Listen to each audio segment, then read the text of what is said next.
מצפה רמון היא מה שהיא, בזכות שילובים שנראים בלתי אפשריים. סלט מטבוחה עם סלט תפוחי אדמה ומיונז. קהילות שונות, דעות שונות, שהצליחו תמיד לחיות פה יחד. וכן, בתקופה האחרונה הרוחות פה חמות יותר, אבל מצפאים יודעים שבמצפה לא באמת חם, במצפה מזג אוויר הטוב בעולם.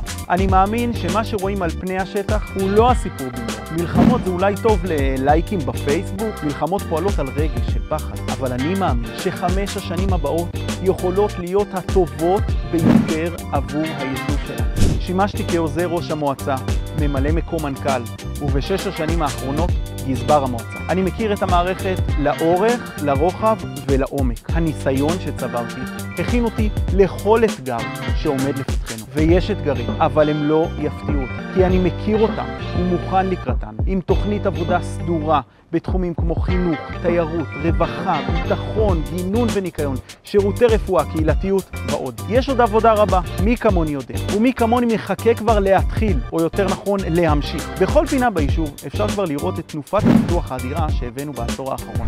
זה לא היה נס משמיים, זה לא היה במקרה.